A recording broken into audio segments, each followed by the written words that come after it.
Hello, everyone, and welcome back to Best of Three.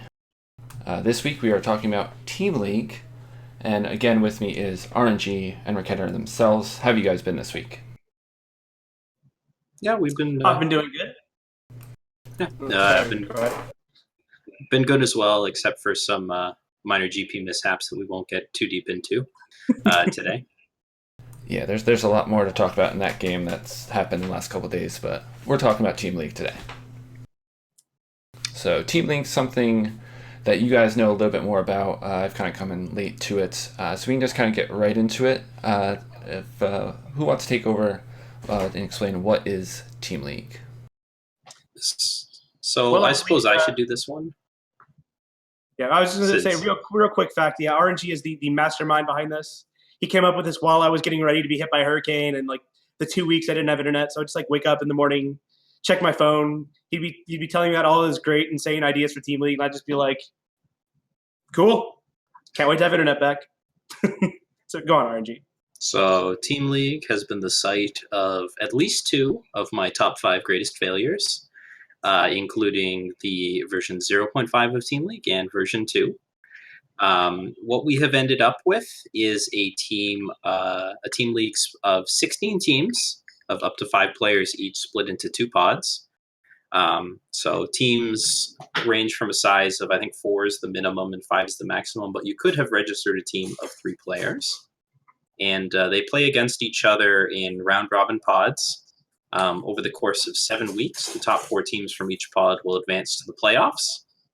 And the winner of the playoffs get all kinds of prizes. All the money's stuck at the end for this one. So the interesting part about this one, and the thing that draws a lot of people, is the team aspect of the game and the different format, which is last deck standing. So for every week, the teams need to register both a lineup of 3 players that are going to play and 3 different decks. Once they see what the other team is running, they choose which lead deck they're going to be, and then they face off against each other. The team that loses, that deck is out for the rest of the match, and they have to choose one of their remaining 2 decks to play. And once all of their decks are eliminated, that team will lose and the other team will win the week. So, it takes 3 sets to win the match. The sets are played best of 3. All the decks have sideboarding, so matches generally take about 2 hours to play. And everybody from the team gets in there. It's a really good time, and it's a lot of fun to watch some of the teams hanging out and having fun, especially our own rekenner on his team, Magical Christmas Band. We did not go with the most serious of names this time around. Yeah, definitely some interesting ones. And we can actually jump into Pod A and see the team names and go into the teams themselves a little bit. So this was a round robin, and we did originally start with 8 teams. Unfortunately, 2 of the teams have dropped out since then, so we're showing you the 6 teams that are still left in the running. Because of these teams dropping out, there are some buys, so that's why you see both Owls and Dragons and SPG Revenge are 5-2.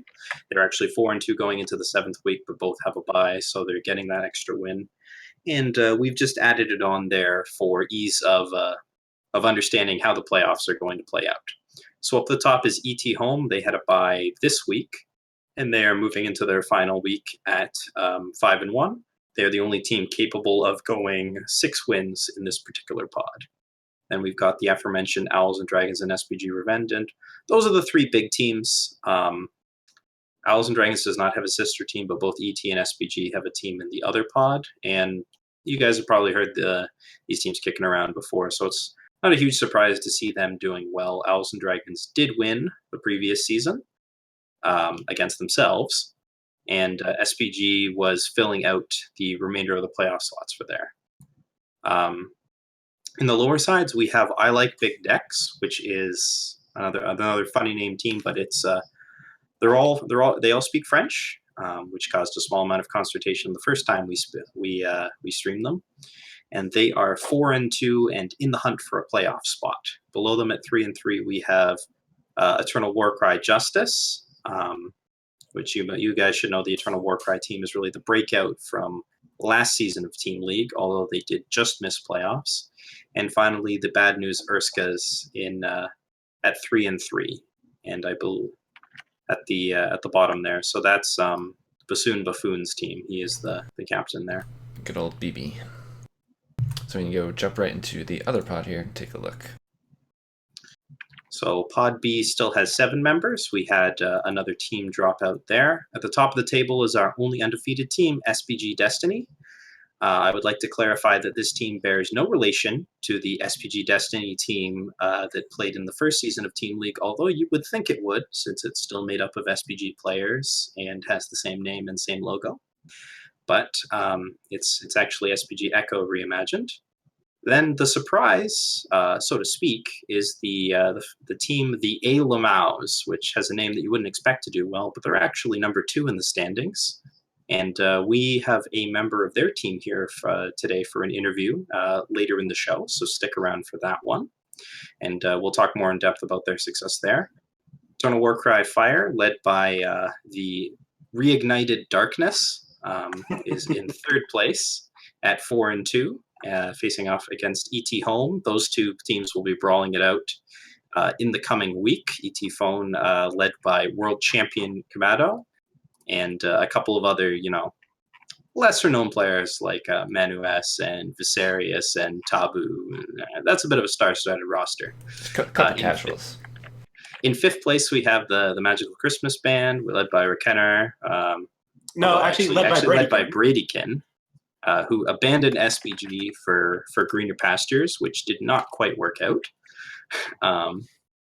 And our own our rekenner and BX Kirby and Lights Out Ace and Locopojo. So it's a bit of an RNGEternal team, but they're a bit of an outside hope for playoffs this time around. Bradykin even was on one of our broadcasts for World, so he's maybe an honorary RNGEternal member at this point. Yeah, riding the bench, as it were. In 6th place, we have Eternal Troll, who has the bye for the final week. So they're all wrapped up and done with their matches. And finally, we have Moonblade, who will be attempting to take down Magical Christmas Band in the final week of the season to deny them any and all chances of playoffs.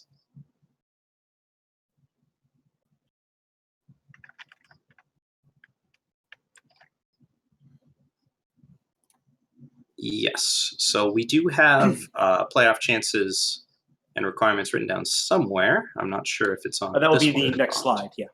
Okay. But this looks a little bit weak here because, as we said, we do have 3 teams drop out. So we have 3 buys this week. Usually there are 8 matches per week, and they take place in different segments. Pod A matches take place mostly in the morning. Pod B matches take place mostly in the evening. And it was just through sheer luck and some determined scheduling that we managed to make it out that the times worked for all the teams, or at least mostly worked, I know.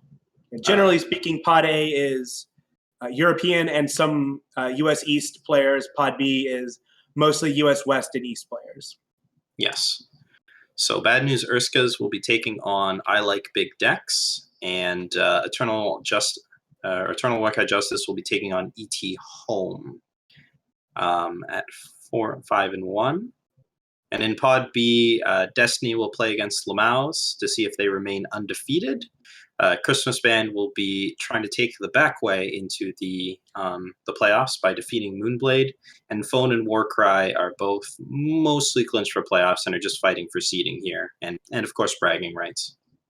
Yeah, you always want to win no matter what. And it's just also good practice, so I'm kind of disappointed to see teams drop out, but it is a lot of people getting together, and it could just be time commitment and stuff like that. But, it's always fun to stick out and just play in tournaments. So keeping 5 players together for 7 weeks is never an easy thing. And with 16 teams having only 3 teams drop out is quite nice. I know we had a similar problem with round robin at Worlds. Players that were essentially eliminated were not super incentivized to play their matches. So that's something we'll be looking at for season 3. But we're happy to say that that essentially all the matches here have major impact for playoffs. So the players that are left are playing matches that matter, and nobody's being scooped in, so to speak. Yeah, that'll provide some exciting things. So I know everyone usually streams this, and you can follow their individual streams. We haven't casted or done really anything Team League, but we are doing it for the playoffs, I believe, right? Yes. So we've been a little bit spotty on the regular season, leaving it mostly to the teams. Unfortunately, our production staff is a bit overstretched to be able to commit to do every week, so we've left it mostly in the hands of the teams. But for playoffs, we'll be broadcasting not only every week, but every game over the course of 2 Sundays. So be sure to come and check out those, even if you haven't seen the rest of the games. With everything on the line, should be interesting to come out and see. Yes. And that will be in 2 weeks, starting on the 25th of February and ending on March 4th. Cool. A lot of playoffs will be run over up. 2 weekends.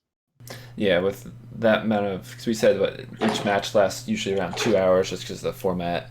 It's a little bit different, a little bit more grueling than a normal ETS weekend. Mm-hmm.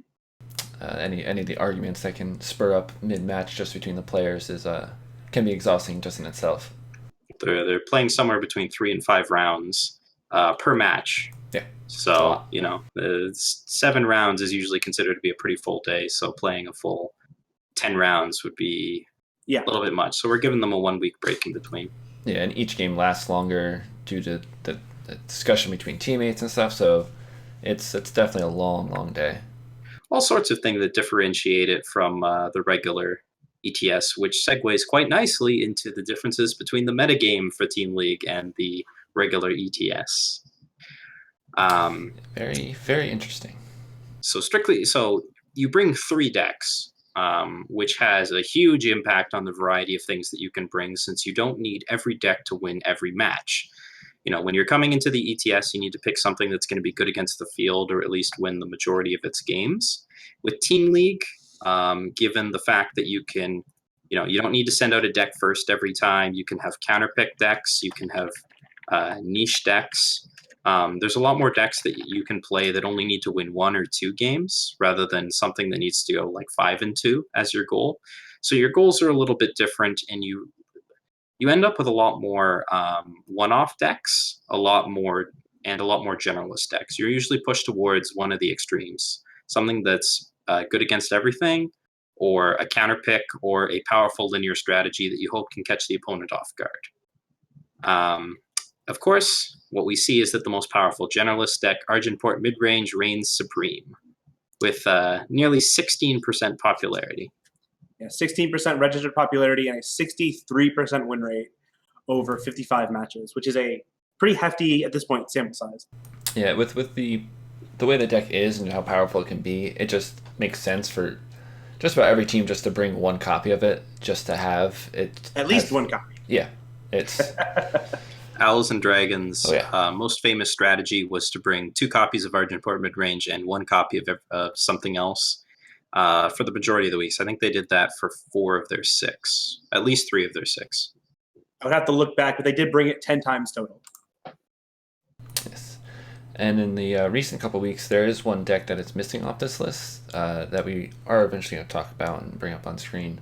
But the FPS Scream deck definitely, certainly lifted off here rather than in ETS itself. It has a crazy win rate. Along with Charge Rod. We did see Charge Rod top 8 recently in the ETS, but we didn't really see it too much on those days until then. Whereas you go over to Team League and it's just wiping the floor. We can see, where is it down there? Yeah, Nyamster top 8'd with it the last ETS. Grimfan top 8'd with it back in a set 2 ETS. Yep. Back in season 6 as well. Yeah, we see it has a 72% win rate, 8-3. Didn't Grimfan top 8 this year, like second week? No. Sounds right to me. No, I do not believe so. All right. You may be thinking of that Nyamster top 8'd. I could be. That was last week. So Charge Rod is a deck that exploded in popularity. Well, we're going to look at it now, but we'll go back to the other stats in a minute. So originally Grimfan of ET Home, that sounds right, in Pod A, he's on one of the ET teams, was the only player to bring the deck and really play with it at all. But in the last week, for the first time, Grimfan did not bring the deck, and 4 other teams decided to bring it. So that contributed a little bit to its win rate coming down, I can imagine. Grimfan just swept with it twice, 100% win rate, easy game. Mm-hmm. and then and it's now sitting at 8-3. So a little bit less of an exciting thing here. And here we have the deck in all its glory. When you guys want to take us through what's going on here? Yeah, sure. It's basically FTJ combo control. You know, it's still running harsh rules, but it's kind of also playing a lot to the board. You notice it doesn't have Torch in the main deck. That's in the sideboard. It doesn't have Vanquish in the 90. But what it can do is kind of, hopefully sweep up a few units with harsh rule, fight a little bit for the board to not just immediately die against aggro decks with Whirling Duo, Diogo Malaga. Sometimes it'll take decks a little bit off guard by playing a end of turn 3 secret pages. The aggro deck will have played some extra units out to the board, like, okay, I need to get in as much damage as I can before they can harsh rule me on 5, and then suddenly it's a harsh rule on 4. But generally speaking, it's a deck that kind of stalls a little bit, plays Rise to the Challenge for a Divining Rod, and then on turn 6 will play out a 1-cost charge unit, of which, thanks to set 3, it can now run more of. Originally, the only 1-cost charge unit was the Alluring Ember from set 2. But now set 3 has given us another option. So they can play a 1-cost charge unit and then immediately play at a Divining Rod off of it and do things like hit Caleb, which will, even if you're only playing Divining Rod onto 1 unit, you hit 1 unit, you hit a Caleb. Now suddenly you have 2 things that are like 8/8s or 9/9s or even bigger, depending on what you roll, charging at your opponent's face. If you've potentially played like a Soulfire Drake and it's died, you have a little bit more in the way of options of chargers, although the primary thing that can really affect is Heart of the Vault. If you've had like a Diogo Malaga ultimate, which is a little rare to actually survive to that point and not have already kind of turned the corner and won, you can do absurd things like charge 70 damage at your opponent's face. You can do absurd things like play a Divining Rod, hit a Caleb. That Caleb rolls Divining Rod, and so you just keep digging further down into your deck, and you generate 8 units that are all A space. But even in the less explosive situations, we saw actually last week a game versus OND, where OND was playing Cambrai aggro. They were kind of ahead on board. They played a little conservatively to play around harsh rule, and that ended up biting them. Charge Rod ended up playing out. Caleb rolled Lethrai Falchion, and that is suddenly a 10 health swing that an aggro deck is not going to be able to come back from that very easily. But it's a kind of a high roll deck. It doesn't do well generally against aggro. Again, Torch is in the sideboard. Cambrai Healers in the sideboard. There's no Vanquish in the 90. Sure, it can play out 1 Amber Acolyte as a slight road bump. But if you don't see a Whirling Duo, you don't have any anti-aggro in the deck. But against Control has very little way of interacting with this deck. You can kill off all of their units, but as long as they can play a unit, then immediately put a Divining Rod on it, there's no reaction window. You don't have a response window in response to the Divining Rod being played. And even mid-range decks can have an issue closing the game out fast enough for this deck to not suddenly explosively turn the corner. This deck can go from looking dead to swinging in with sudden lethal like that. Yeah, it's definitely a deck that just explodes like crazy. Like you said, the amount of high roll it is with Caleb, the things you can get off it, give stuff lifesteal, another divine. It's wild that things can happen. It's like playing craps in Vegas. It's just, here we go. I will say, I believe this deck did get buffed in terms of Caleb for set 3. We actually see a lot of really large weapons in set 3. Headman's Axe is, even in a deck like this, that's a little unit light, is still going to end up being like 3/3 or 4/4 on average, which is better than the average weapon. Staff of the Archmagister. This deck is not the most spell dense deck, but as long as you've played like a Secret Pages or a Seek Power, maybe a couple of copies of Find the Way, you've risen for your Divining Rod, that's still going to be like a 3/3 or a 4/4. We've also got Rock Carapace, which is a 9/9 weapon. if that lands on something and you cannot block it, suddenly you have at least 10 attack swinging at your face. Yeah, and I did a deck tech with Grim Fan that we aired during the ETS. And he said like how important Whirling Duo was an addition to the deck.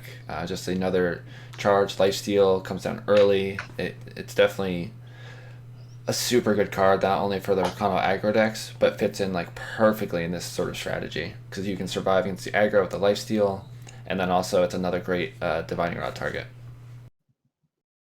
Yeah, it's a greedy man's dream. It's the Heart of the Vault, Ikaria combo deck that everybody's always wanted to play, and the Fire Time Justice colors. It has the late game consistency to scare the mid-range decks, and the charge units to just give the aggro or the control decks fits. It's only really aggro that it folds to, which is part of the reason that it's so successful in Team League. If we can go back to our previous slide, because aggro is not actually any good in Team League right now. No, good old Stone Scar with 38%.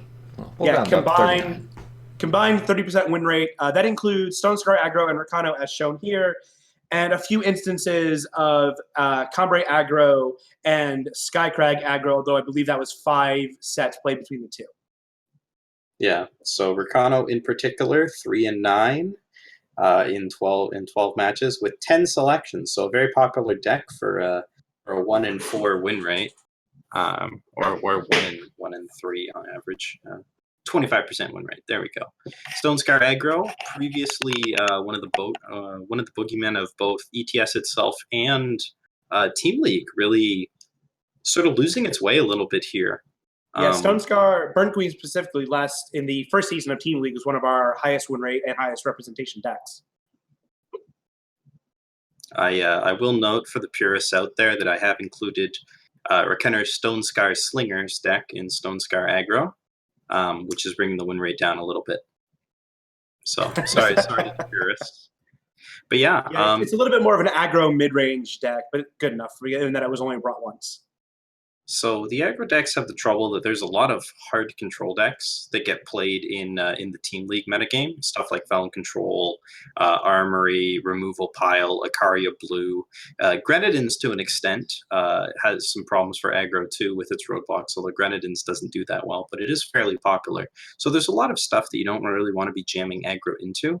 And given the fact that a lot of the aggro decks that are played don't do that well into Argenport midrange, or at least didn't over the course of the course of Team League, meant that they were not really all that attractive to play. And given the fact that there's no real aggro to punish you for playing these Charge Rod decks that go over the top, unless you get unlucky and stumble, you've got the late game against mid-range, and Control needs a good plan to finish you, or they're going to be in trouble too. Yeah. In a similar vein, Reanimator was kind of the breakout deck of Team League before ETS. The very first week of Team League, we had breakout showings from Reanimator by both the Eternal Warcry teams, who famously have Overmaster as part of Team EWC, who has kind of been a Reanimator player builder since early set 1.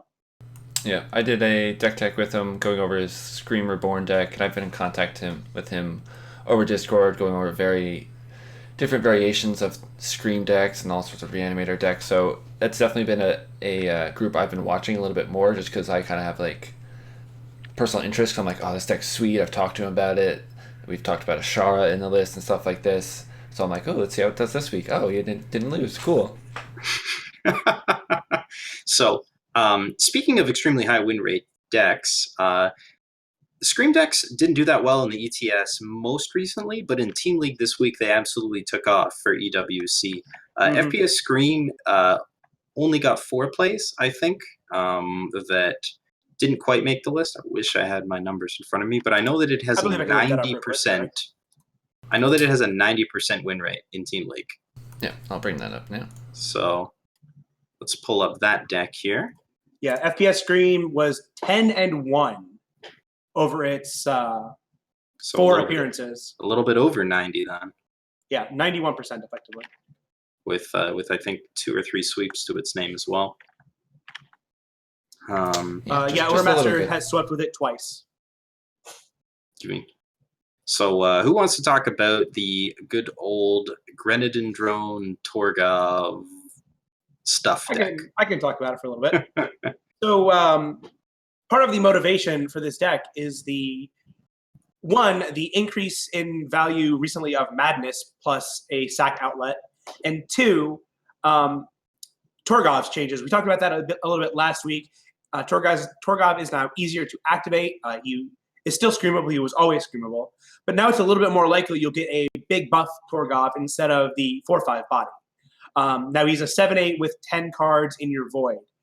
And so it's a little bit easier to get cards into your void with a deck like this. You have Nocturnal Observer to loot things away. This deck notably is actually not running the Sporefolk that we see in a lot of the other Reanimator lists, and it's also not running any Varus. Yeah, this is more of a Scream version, although we have seen larger versions that do include up to the Grasping at Darkness plus Vara plan. We've seen both iterations be brought to Team League. Mm-hmm.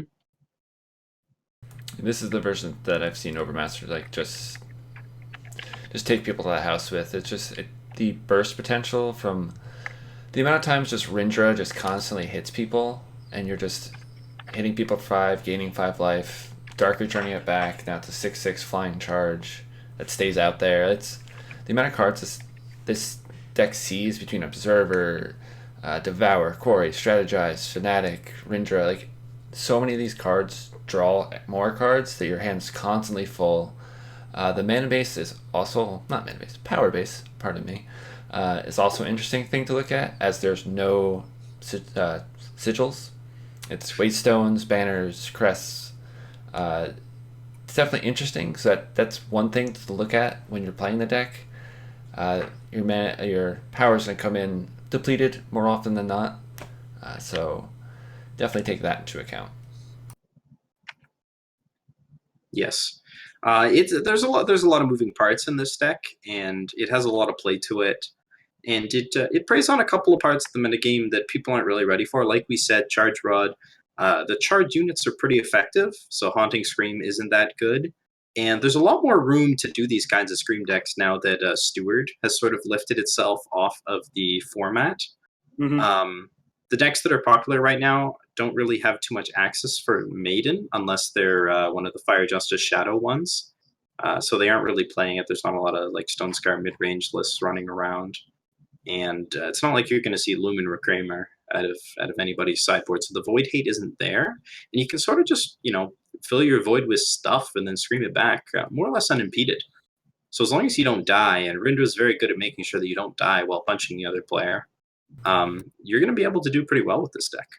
Mm-hmm. And there's two super all-stars in this deck, and one is Madness and one is Nocturnal Observer. If Observer lasts for more than a few turns, you're just going to see so many cards, and also fill your void with things that are super relevant.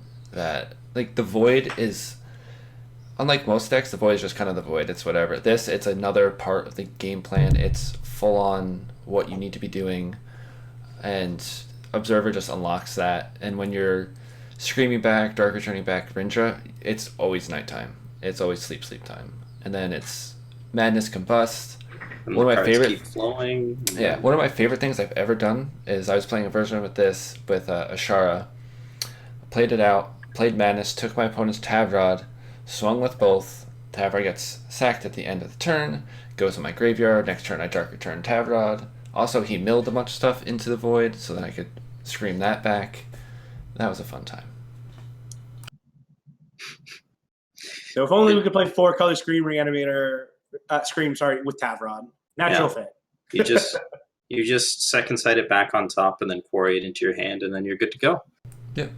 Well, I've also seen on Ranked, and I'm sure we'll see it coming up soon, is the GPS Scream decks with the changes to Alchemist. Now it's super powerful, so I've seen that kind of rise in popularity. So, maybe we'll be screaming or just reanimating Tavrods pretty soon. Yeah, might as well. Okay, So popping back to the or the Team League meta for a bit, a deck that was decently popular throughout the middle of the season, and probably should talk about. Okay, well, we're going to talk out of order. That's okay. So it was Fire Justice Shadow Armory, a deck which was reasonably popular in the ETS as well. But as of last week, the rise of FJS removal pile is real, and it's the real deal in Team League as well. It was brought 5 times in the last 2 weeks to a 8-1 showing, so another almost 90% win rate. Being a very effective choice for preying on Argent Port mid-range, and oftentimes whole lineups as well, as rekenner knows all too well. Yeah, Manu S swept us with that deck 2 weeks ago. Okay, so over the last 3 weeks then. But yeah, so the FJS removal pod lists have sort of replaced the FJS armory lists, and the Icaria blue lists as well, which were kind of chosen. All of these decks are sort of centered around, a lot of teams are playing Argent Port mid-range. You got to have a deck to counter Argent Port mid-range, and historically, the deck that has been chosen to do that has been Felon Control.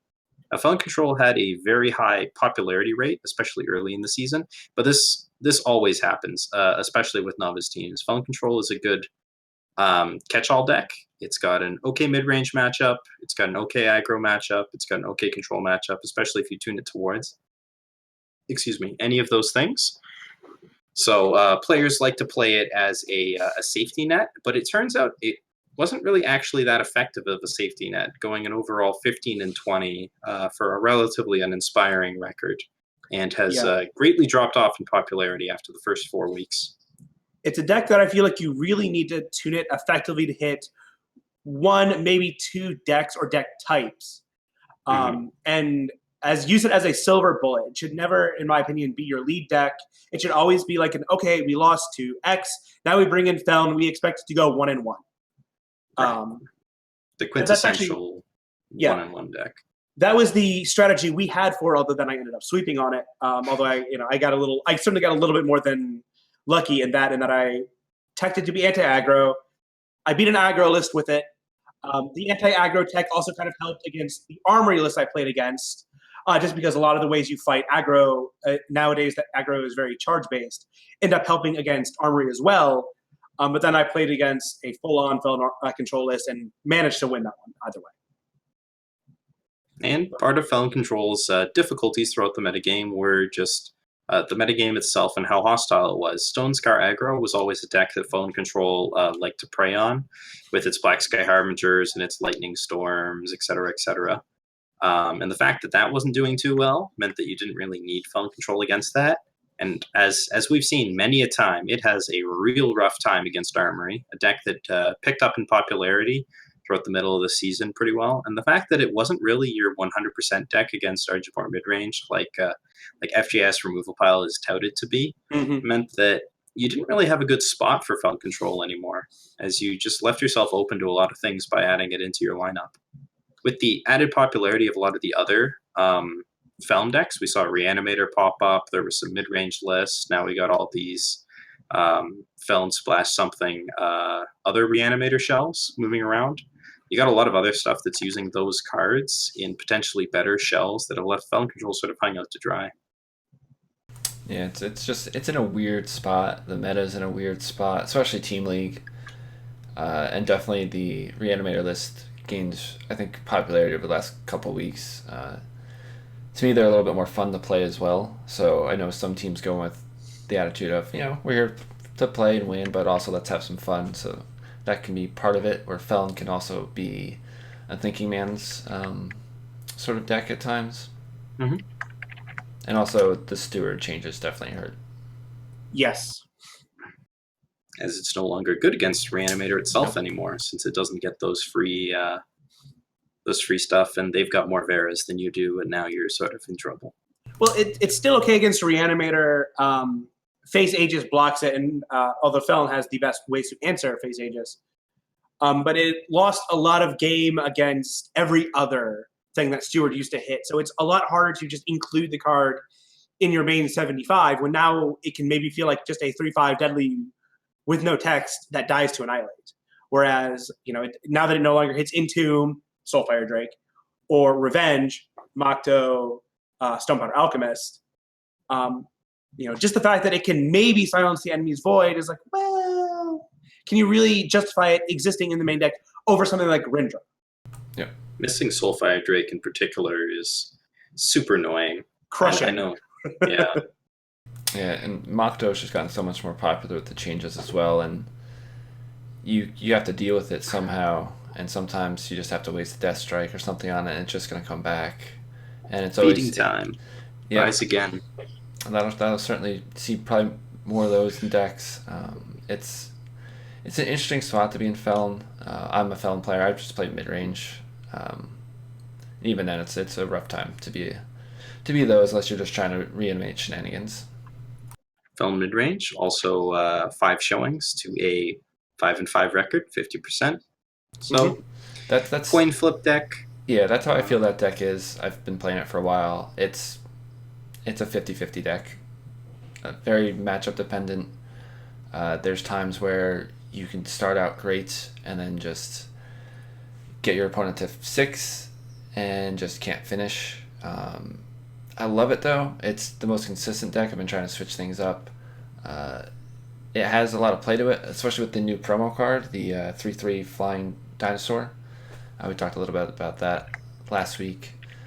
But I think there's just better things to be doing in those factions, that it's not really a deck to visit when it's just a average deck where you can just be doing these crazy things. So we've covered most of the big hits that are on here, but we'll just, for completeness sake, slide down the list. Grenadins is a deck that had a bit of popularity, didn't end up working out that well. In the middle of the season, a lot of people turned to Flyers lists, first with Argent Bolt Valkyries, and then Hubru Midrange sort of came into the fore, and both of those just weren't where Grenadins wanted to be. As Makto comes back again, Madising Makto is really fun. But if you don't have that card in hand, it's also a problematic one for Grenadins. So Grenadins just didn't quite find the matchups that it wanted. Not that great against the hard control decks. So not that successful there. Ikaria Blue sort of got replaced with FGS Removal Pile in terms of the Urgent Port mid-range counter. It wasn't any good when it ran into the other Armory decks. And it had a bit of trouble with some of the mid-range stuff, although it liked to prey on the big time decks, and the big time decks sort of went away. Big Combray, 40% win rate. Xenon mid-range, 20% win rate. So picked 9 times, although it only got to play 5 matches. So yeah, we also did see Praxis show up. It was registered 4 times and was played 4 times and went 1 in 3. Yeah, so big time, not really around too much. Hubru mid-range, the Bruce by God special, caught fire in his hands and sort of a little bit limp in everybody else's for a final record of 10-9. Uncertain as to whether that deck was as good as advertised or not. And the final deck on here that we'll talk about is Argenport Control, 4 and 7, a lot less successful than its Argenport mid-range cousin. And finally, Combray mid-range is only really played as a pairing to Argenport mid-range by the O&D guys. They're the ones that have registered it most of the times that it's been played. Yeah, it's become one of Flash's pet decks recently. He's brought it to ETS and Team League. Mm-hmm.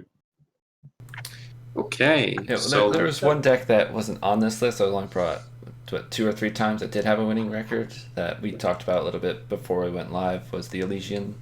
Oh yes. Yeah. What was the percentage on that one? I think it was just a hair over 50%. It was 4 and 3. Yeah, 4 and 3. Yeah. So despite all the claims of big time dead, Elysian mid-range remains the only big time deck with a winning record. I'm just playing the wrong faction combo. Don't make the switch. I don't know. Dust off the false princess. Yes. Don't do that. Okay. So let's move now into the team stats and see if we can look a little bit at how the teams are doing. Weeks played looks a little bit weird since given the high number of drops, and we also had 1 forfeit week. There were a number of non-games that were played, so the set numbers aren't quite exact. But SPG Destiny, they earn their 6-0. They've played every week. They do not get a bye, and they have a 78% win rate after 6 weeks. It's a pretty decisive win-loss, I have to say. Yeah, and that's captained by Tony G. Mm-hmm. So that's definitely a solid showing. And the majority of the players on that team played last season under the SPG Echo brand, to the confusion of many, myself included, where they made playoffs and unfortunately lost their way out of playoffs afterwards. So had a bit of a weak ending, but they've certainly bounced back strong here at the top of the table. After them are the 2 ET teams with some of the more star-studded rosters. Having a world champion is about as prestigious as you can get, and ET Phone is up there at a 65% win rate, the second highest overall, although they are only 4-2. So they've had a bit of a harder path than the riding high ET Home, which I think has the most sweeps, mostly off the back of Grimfan's Charge Rod, and a 63% win record. Still ET Phone, captained by Tobo, by the way. Yes, which is sort of an interesting meeting of the minds. ET wanted to put a team into the previous season, but didn't have a lot of members, so we got together this.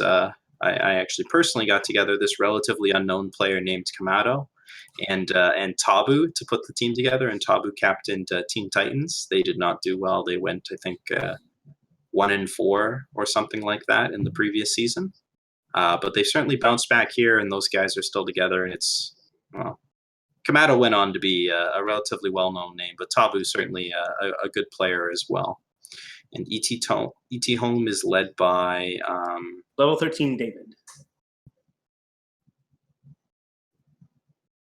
I didn't have a good anecdote for him, but level 13 David has been around since the beginning of the beta. He was in the wildcard tournament, so good team there, and they've been quite successful. And Grimfan, another long-term player that most of these guys, they caught into the ETS kind of late in the seasons, and so they're sort of picking up more of the stuff here in season 2. In fourth in win rate, we've got the Owls and Dragons, led by everybody's favorite captain, Thundershot.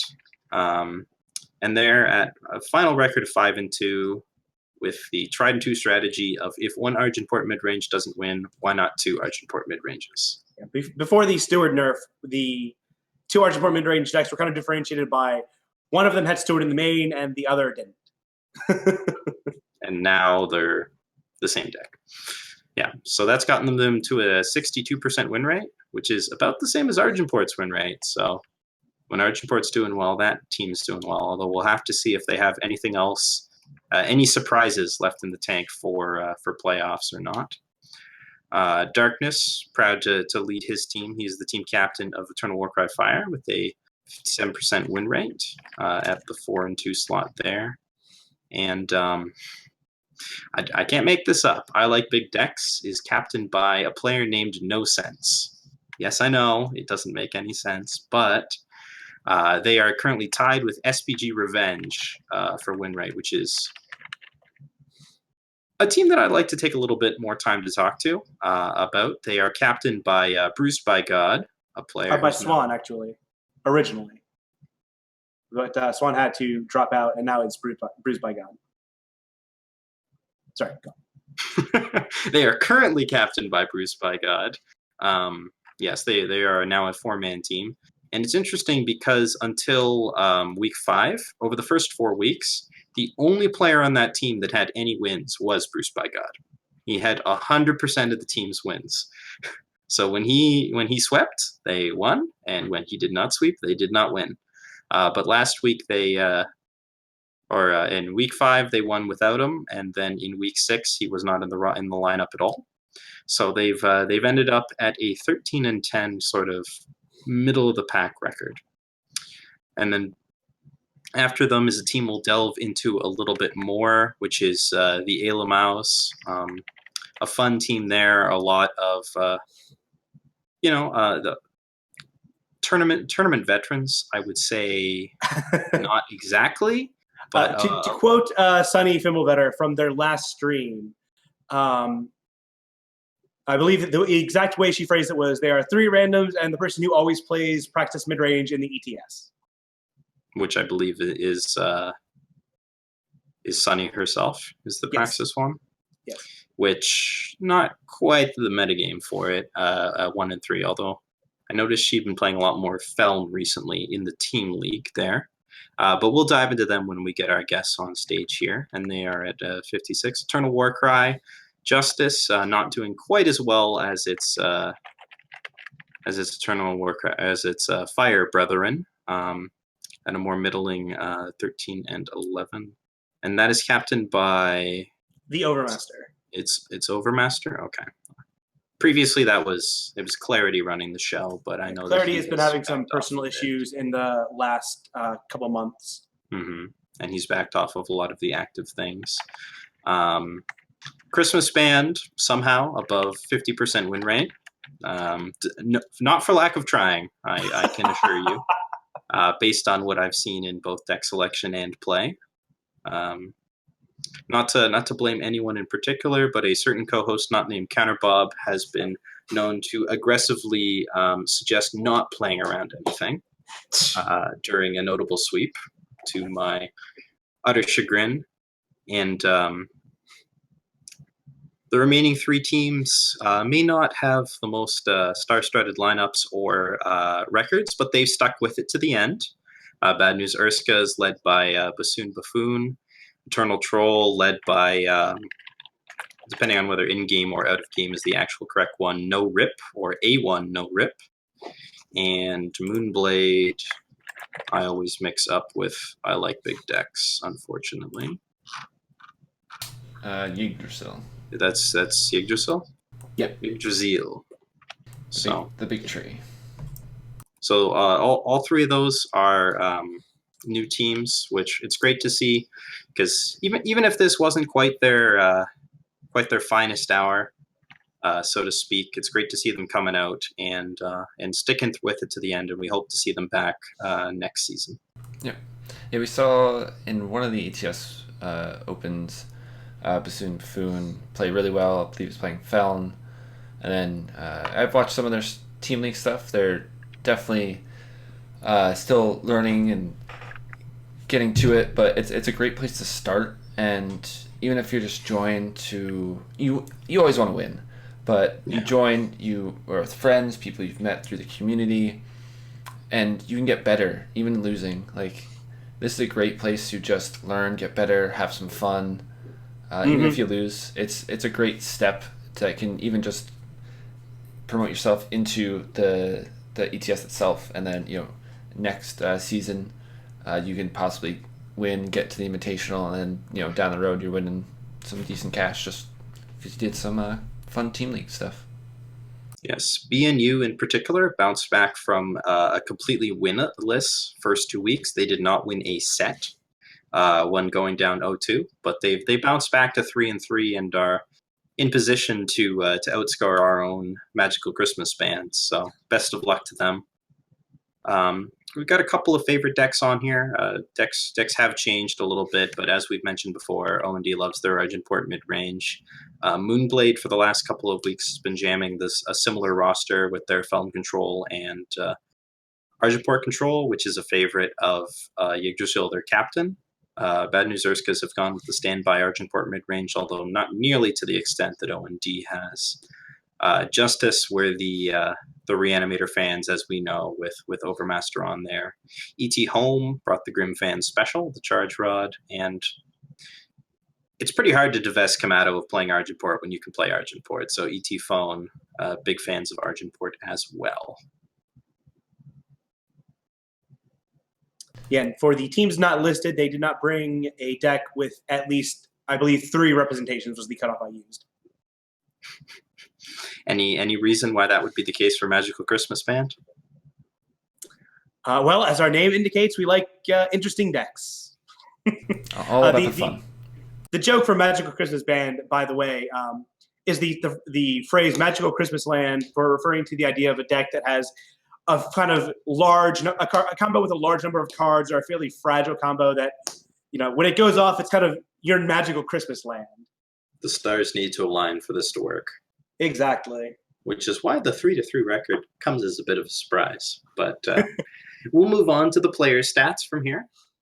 We talked a little bit about the teams, and Rek has some sweeps for us. Yeah, we'll talk about this in a little bit, but yeah, we have had a kind of record number of sweeps this season. We've seen Bruised by God, as kind of mentioned earlier, has swept 3 times. So half of the times his team has played, they've swept. Argentport Valkyries and then Huru in weeks 2 and 4, although they were different lists.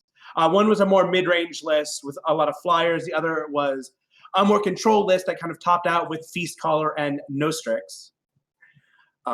As we've mentioned earlier, Grimfan swept twice with Charge Rod. Overmaster has swept the last 2 weeks with FPS Scream. Then Tony G playing his signature FJS Armory, and then finally taking some of the weapons out, adding more removal and sweeping with FJS Removal Pile. And then we have the smattering of players that have all achieved a single sweep. Master Machu, Stone Scar Aggro, Kamado with AP Mid, me with Film Control, as we talked about a little bit earlier, Hulkbuster with Film Reanimator, Werewolf with Film Control, Darkness with AP Midrange, Argentport Midrange, Lich King from the Alamals with FJS Armory, Yace with a Stone Scar Midrange list. Different from of all things, yeah. Yeah, differentiated from the more aggressive or even the Gunslingers list. Komodo with AP midrange, Bradykin with AP midrange, Yggdrasil with AP control, Manu S with FJS removal pile, and that was against us, Magical Christmas Band. Master Plan with Big Combre contributing 3 of that deck's 4 wins, and Masen Mac with AP mid, and we'll talk to him a little bit later on this show. So the interesting things that are on here is you see there's a lot of AP mid sweeping. And when we say sweeping, we mean a player got 3 wins in a row.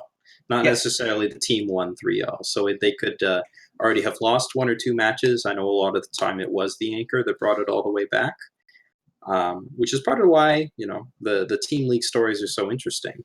Because it looks on here like there were a lot of games that weren't close, given the number of sweeps. But a lot of these were actually 3-2 sweeps where the anchor brought it all the way back, and they actually were super close all the way to the end. So, and then we have some of our more for fun stats, which is the Soul of the Team Awards, which is to say the players that were active for every one of the team's matches so far. And that is Yojimbo for I Like Big Decks, Komodo for Owls and Dragons. He's also been broadcasting their games to Twitch. Visarius for ET Phone, me for Magical Christmas Band, Yggdrasil for Moonblade, and Lich King 7 for the Alamals. Yeah, Sirius announcing his retirement and then going on to be there for every ET Phone match. Classic Sirius. And then finally, we have our last award, which is the Good Luck Charm Award, which is a player who has been registered to play for at least 1 week, but didn't actually get the chance to play.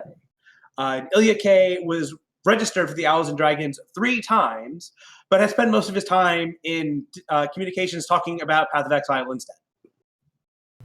As one would do. Yeah, why not?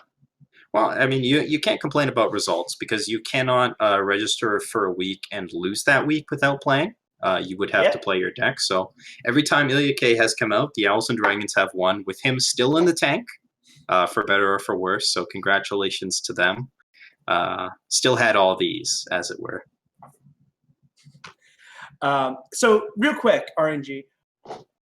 Approximately half of the sets that have been played so far, actually I believe a little bit more than half because of drops, have ended in a sweep. Do you have some thoughts on that? So one of the things with the Team League deck format is that you need to prepare for a potentially unknown environment. Some of the teams are a little bit easier to figure out with than others, as we saw O&D had 10 copies of Argentport Midrange that they had played across 6 weeks. But other teams didn't have any decks that they played more than 3 times, so predicting lineups is very difficult. And when you've got only one deck that you've got as sort of a counter, especially when you've only got one deck to hold back Argenport mid-range. If that deck falters, it becomes very easy for your whole roster to fall apart. Yeah. That's something we've seen a lot with Magical Christmas Band's roster from both sides, where they have one deck to beat, let's say, FGS Removal Pile. And then if that deck folds, the rest of them sort of follow suit. So it's a format that encourages both going 1-1 and also sweeping. If you can break through your counter deck or bait out your counter deck, it's very easy to sort of run the table. It's quite difficult to build an effective lineup that's covers all of its bases and also isn't weak to anything. Although I guess I just said that twice. So a lot of times there's gaps in lineups that get submitted, especially when people are trying out new things or aggressive strategies or brought an aggro deck, so to speak. So it's definitely something that lends itself more to the Team League format, and isn't that surprising given the circumstances. Yeah, it's definitely a good point. Like, there's so many times where it's like, we brought you here to do one thing and you messed it up. And then everything you pull that one brick from the corner and the whole thing just goes down. Sometimes decks just have, it could be 90-10 in your favor and you just miss power 6 turns in a row and you just get run over. Stuff just happens, and then that just ruins the whole next 2 matches, and it's crazy what can happen. And it leads to exciting times, I think. So there's some argument for best of 5 sets to counteract that, and then there's some much stronger arguments for not taking 4 hours to play one match that sort of counteract that.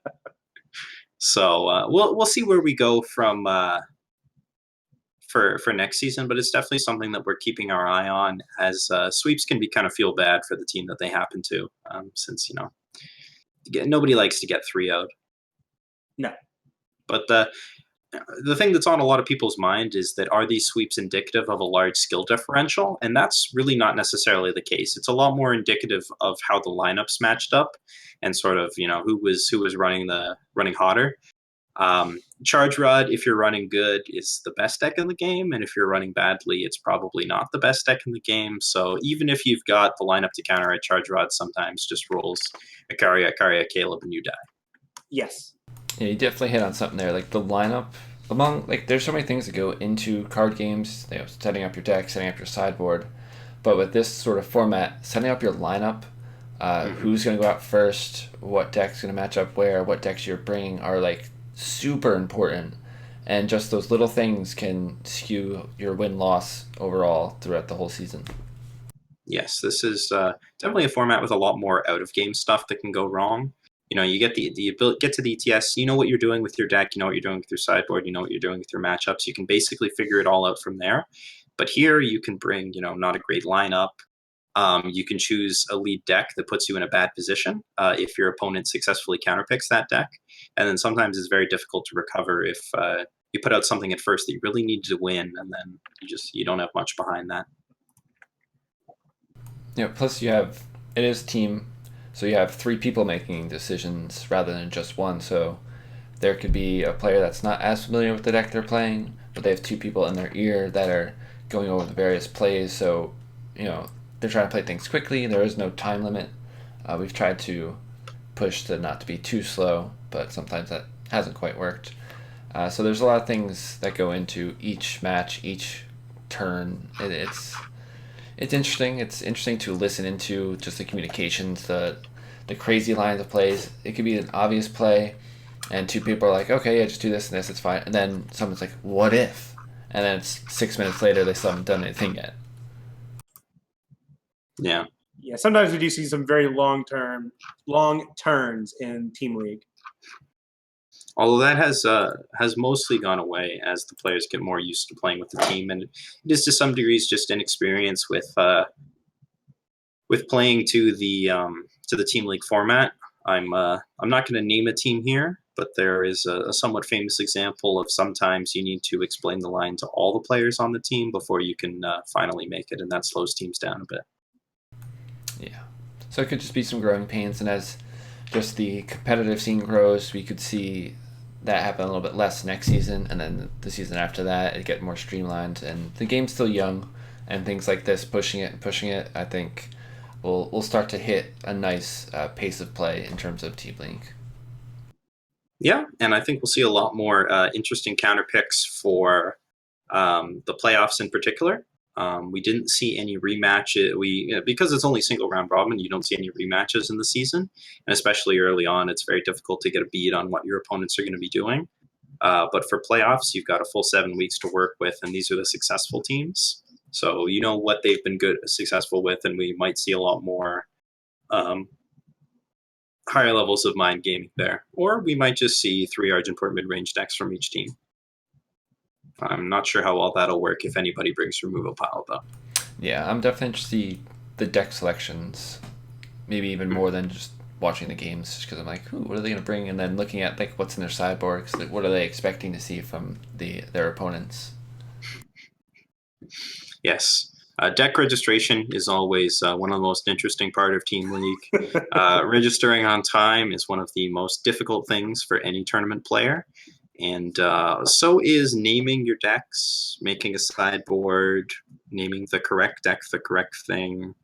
I had to make a famous ruling that your sideboard is in fact the first 30 cards of your main deck, which I didn't think that I would have, but you see all sorts of things in the TO business, and I'd like to quietly shout out to Xenorath, who's been doing all the legwork on this. I have technically been the administrator and done some deck work and stuff, but in terms of keeping, let's see, we got 5 times 16 is 80 people. Yeah, we got like 77 people after. We got about 77 people that Xenorath's been keeping in line every weekend from earlier than I get up till after I've already left to go do my stuff. So a big thanks to him for keeping us all in line there, especially since I allowed rekenner some time off for some magical shenanigans. One would say it was a Christmas gift. Yes, a late Christmas gift to him. So, and thanks, of course, to rekenner for all the work that he does in putting together the regular ETS, although not really for Team League. We've kept him out of that as he is playing. Yeah. Makes sense. So we go back to a full production for season 3. I probably have to go back to the TO role, but it's been a blast playing in Team League season 2, and I'm very grateful for the opportunity to have done it. We've been very grateful to catch your plays on camera. We have been spoiled since season 1 with a dearth of your presence in the ETS, and it's good to have you back. This is a humor channel, after all. So, and with that, we've come to about our 9 o'clock mark. So we are going to take a quick break here while we get our guest, Mason Mac, actually, from the Alamous in. And we're going to talk to him a little bit about his sweep last week with Argenport Mid and just sort of how the new team, the Alamous, have been doing in the Team League and stuff like that. So stick around. We will be right back. Yep, we're going to try to make it short, but there may be some technicality, so bear with us as we take this break, and we thank you for watching.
Hello, I just want to make a real quick Yes. announcement. We had a resub during this stream by you and me and your best friend. So once again, thanks to you and me and your best friend. He's also gifted like 20 subs out to people, including mine.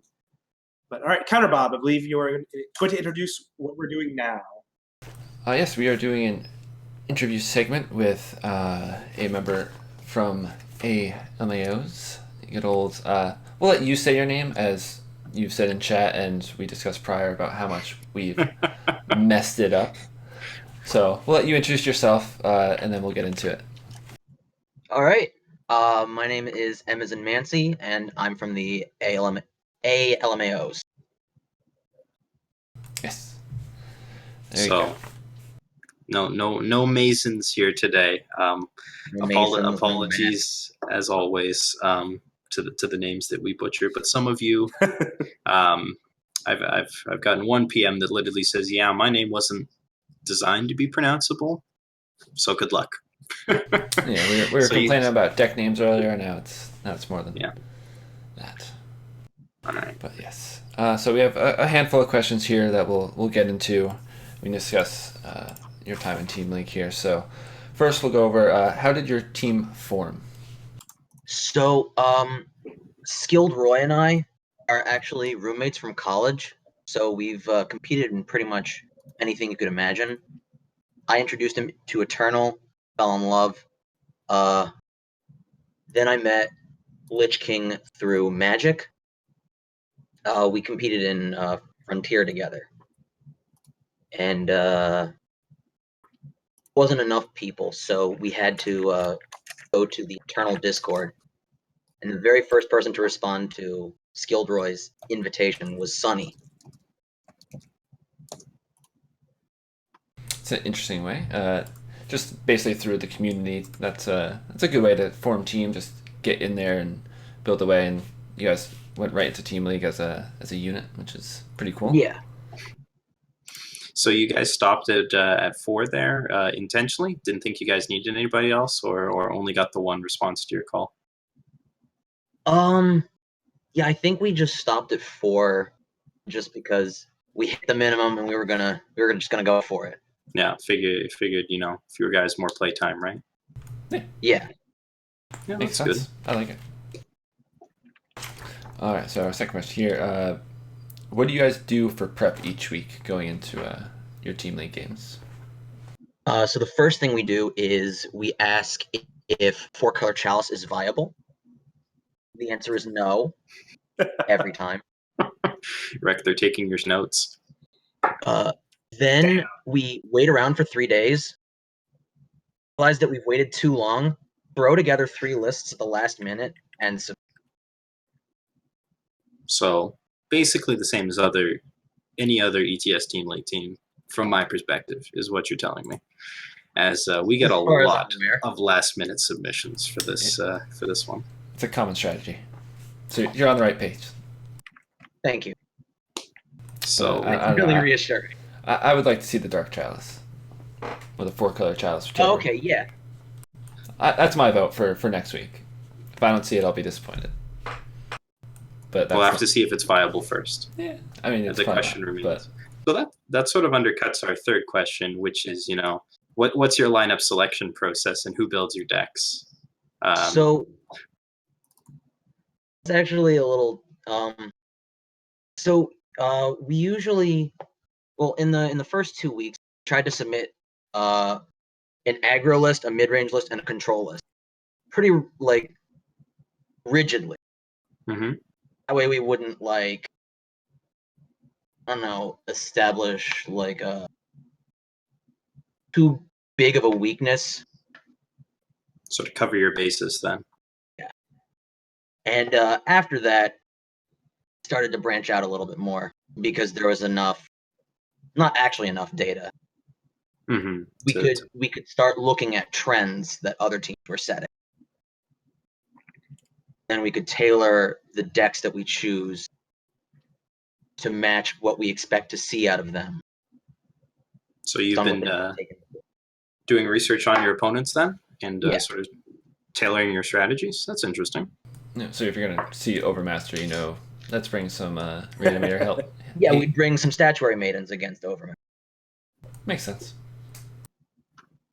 Yeah, there's certain teams that definitely seems like they have a deck that they bring. You have the Charge Rod team, you have the Reanimator team, so it's like we should probably think about that before. So it definitely that's definitely a good thing to be doing. Mm-hmm. Was your prediction for Magical Christmas Band just like a big question mark? So I can actually explain that one a little. Okay. Or at least I'll Okay. do my best. So we did expect to see AP mid, but we also expected to see Pojo.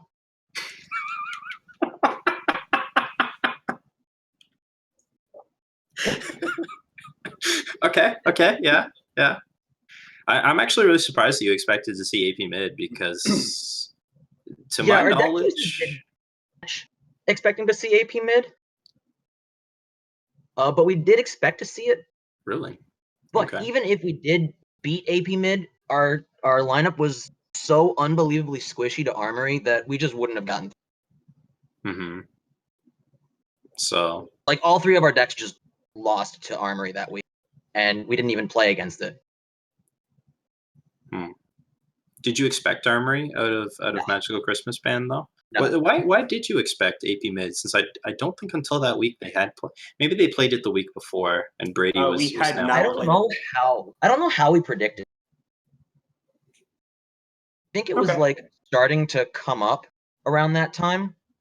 I think Kamato had swept the week before. So it was on our radars as a deck that would probably be a little bit BS. Okay. Makes sense. So the greatest prediction of all time undercut by not believing it. The greatest soul read. And then it didn't quite work out. Okay. Yeah. So moving on from the lineups to the games, how does the in-game decision work for your teams? A lot of the teams have different ways that they decide. Magical Christmas Band doesn't, and just sort of clicks cards. A team after my own heart. Yeah. My team doesn't appreciate that though. Okay. Last week specifically, they said to me, "Go slowly and do not do anything until we agree on it." Ooh. Okay. So sort of by agreement by committee before any plays are made. Yeah. Has anything ever gotten heated during any of the games? No. There were just mistakes that had happened in previous weeks from us moving a little too fast. Don't want to be one of those slow teams like that we spoke about. missequencing lands or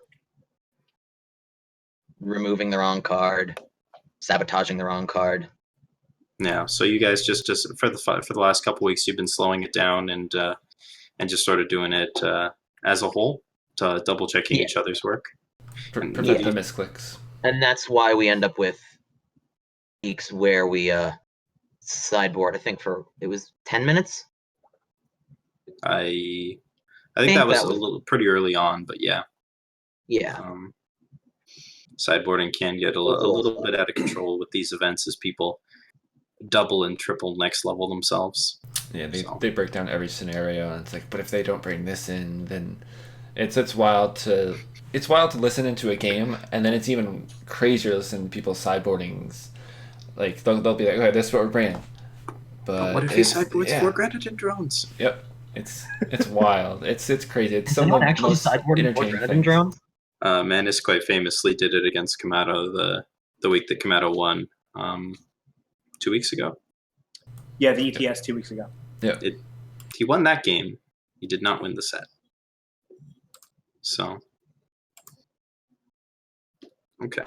So then we'll move to what is the toughest team you've faced so far in the Team League? I think it's pretty handily ET Phone, even though we did end up winning, and even though we got swept by Christmas Band. I think ET Phone is easily the strongest team we've played against so far. Yeah, if I recall correctly, they took you to 3-2, so all the way down to the wire. Yeah, just and which reverse swept with Armory. Just a lot of really skilled players on that team, you think? Yeah, I think it's the most concentrated of all the teams. Yeah. I don't know if they like I don't know how well they work together as a team. I think that individually, each of the players is yeah. Near the top. I don't really have a good word for that. Yeah. Okay. It's a good sound effect and a gesture. Yeah. Yeah. It happens in like Major League Sports. You have like the best players, but they don't work as a team, and it just doesn't work. So same thing kind of happened. And then you have us, who I'm convinced nobody would have suspected us to do anything, and yet here we are. If I paid attention to sports, I'd have some sports reference to a team that's the underdog story, but the Cinderella story, yeah. Yeah. Although you guys aren't really entering into this as the underdogs.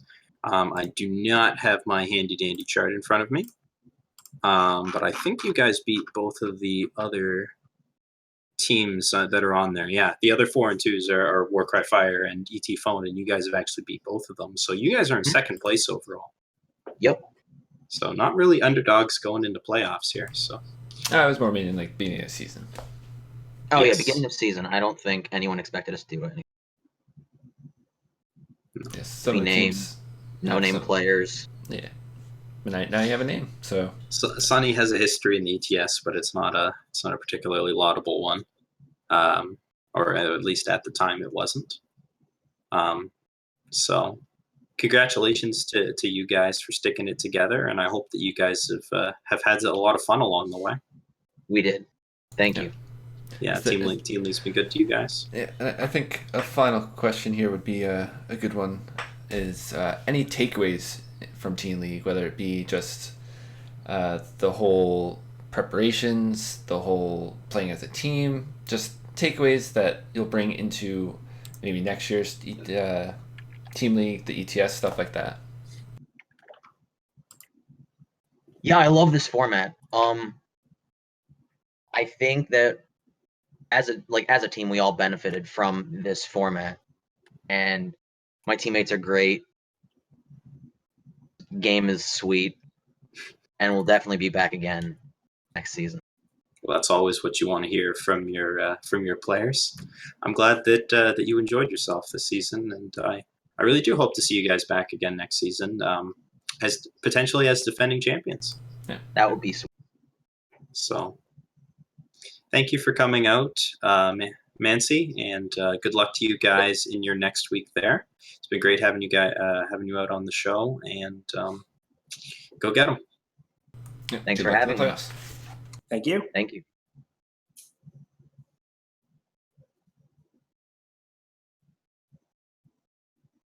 And now the world's smoothest transition. So smooth. All right, so now that we are done with all of our segments, we were talking about, we had some questions at the end of last week, and I think it might be turning into a small segment to kind of turn to the chat and answer some questions that you have for us about Eternal, the Team League, ETS, kind of just anything that kind of relates to what we've been talking about, not about like a ham and cheese sandwich. Yeah. Before we dive too much into that, of course, thank you to Emma's and Mancy for coming out here tonight and talking to you guys here. We butchered his name. He let us off easy, and nobody wants to expose all of their secrets right before playoffs. So, but thank you to them for giving us an insight into the time behind the league, and we're very lucky to have them out here. So. Especially me, have been monologuing enough, so we're going to turn it over to you, the viewers, if there's anything that you guys wanted to talk about, preferably specifically aimed at Team League, but any questions you may have. I know something on a lot of people's mind is, when is the next season of Team League coming? Well, this one will end on March 4th, and then we're going to need a week or two in order to set that up. So expect registration to open in mid-March. So get your teams together for that. Yeah, there's at least 3 teams that have expressed interest in playing in Team League Season 3. So it might be hotly contested who makes it in. And as to the rest of our upcoming tournaments, we have our standard ETS Weekly Open. We had our 1 week off last week, but this week we are resuming. We're starting to get toward the back half of the season where who's going to be making it into the invitational, invitational at the end of the season is starting to shape up a little bit more. IP is starting to be a little harder to achieve because people have used up all of their free weeks and now have to improve. And then, of course, we have the final round robin week of the ETS Team League on next Sunday. And it's only 5 matches, but all of them have playoff implications. So be sure to come out and watch those and cheer on your favorite team and team members there. Just pulling questions from the chat here. There's a question about the next season, which is there a set limit of teams that can join? There will need to be, just for logistics purposes. I don't know what that's going to be. It should be at least 16 again. We were able to handle that this season fairly well, and so hopefully we can get at least 16 in again next season. I'm not sure if we're going to be able to expand or not. That depends on a lot on how logistics will change if they do so. But yeah, we've discussed things like having a play-in tournament, increasing the size of the tournament, making it more round robin pods. It really does depend on how much interest we get from teams registering. Yeah, season 3 will be setting the standard for seasons going forward, like season 3 of the ETS did for ETSs going forward. So there's going to be a lot more rules coming into play, I'm afraid. So we'll have to see how those go there. Yeah, gotta be able to wrangle and manage, because it also does come down to the back end, people being able to deal with all the stuff that's going on. Can't just be like, oh yeah, we have 30 teams. Oh, okay, how are we gonna deal with this? We gotta make the schedules, do all this. It's a lot of work. We also have a question from Sunny about how many deck names we've laughed at. A lot of them. People have been very creative with their deck names recently. A quick shout out to Missing Toes, who has named every one of his decks for individual events off Tom Waits' song lyrics. Although, honestly, I think the things I've laughed at the most has been RNGee's naming of the Magical Christmas Band deck lists on the deck list pages every week. I think the thing that I've had the most trouble is naming the Magical Christmas Band deck lists that they submit every week. In particular, Loco Pojo's lists, they sit there and they defy convention. They ask me to parcel it into an archetype, and I simply cannot. It's a collection of cards that you can play in Eternal. And 90 cards that's in what I the card game Eternal. Yes, that's about the best that I can do there. But we've had a lot of fun and exciting deck names over the years. Although I couldn't possibly begin to bring them all out here, I will take the time to say some of my least favorite deck names, which include anything with the word moist in it, and Bruce Cambrai. Fair. Yeah, so some of them are trying to be too clever, and I'm just a grumpy old man, so I'm a Scrooge about it. So I like the standard, like it's this, but people are trying to have fun with it. But I'm just here being a Scrooge. Also, anything in Fellenstar colors that calls itself Jund, because it is not, and it is not. It would be Grixis if you were using MTG colors, and we are not using MTG colors. We are Eternal. Yeah, and same for FJS. FJS is not Jund. It's Mardu. Badly named Argenport Midrange is a very popular deck choice, although people usually spell it with a little bit differently and use different words. But that's what they mean a lot of the time. What we like to see is out of the team names. There's a lot of naming conventions sometimes that people use whenever people do theme teams. That's kind of fun to see. O&D in particular has to dig deep on their naming conventions since they submit the same list twice and need some way to differentiate them. Can't just put like AP mid 1, AP mid 2. Well, I mean that's what I put, but yeah. They had kitchen sink and kitchen table for 1 week, and then shelves or something for their other deck. So Eternal Warcry in particular tries really hard with its deck names. They like to make jokes about their FPS as in shooters. Although I don't quite remember what the joke was. Headshot for that week. FPS headshot, yes. Clever. That one was okay. I didn't laugh that hard at that one. Headshot machine. Oh, that's right. Less clever. Given the 3-0 of the deck, maybe that is accurate. FPS 3 shots, 3 kills. FPS sniper. I don't know. This guy's killing people. Okay, whoever's playing Overmaster next week, be ready for FPS Scream. Duck, then you will get headshot. There you go. Unfortunately, there aren't any ducks in Eternal as we proceed to the high-level analysis portion of the broadcast. Yeah.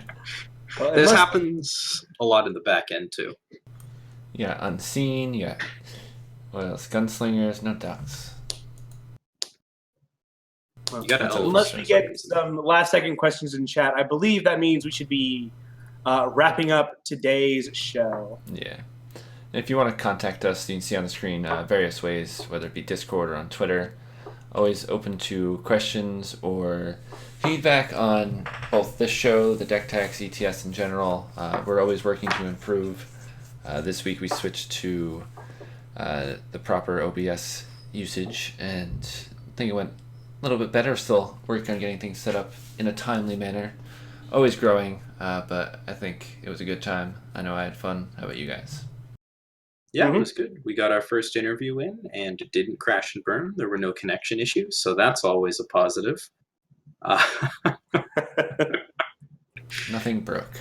There's some calls for analysis on the lack of ducks, but we'll save that for a future episode. I hope you guys all come back again next week at the same time. We'll be analyzing week 5 of the ETS. I'm sure there will be a lot more questions about that there.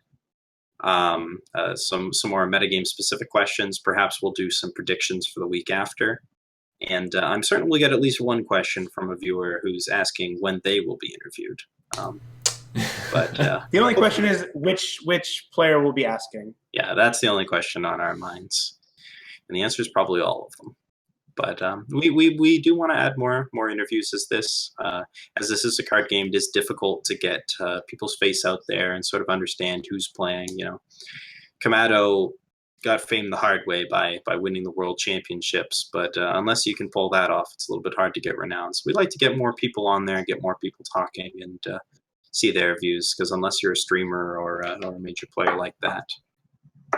So we hope to add that as a regular segment, and we'll be reaching out to ETS winners and stuff like that. So expect more of that if you guys enjoyed that segment. If there's any other segments you guys would like to see, don't hesitate to contact us. And yeah, I hope you guys have all enjoyed yourselves. We will be back next week at 8 p.m. See you guys next week. Have a good night, everyone.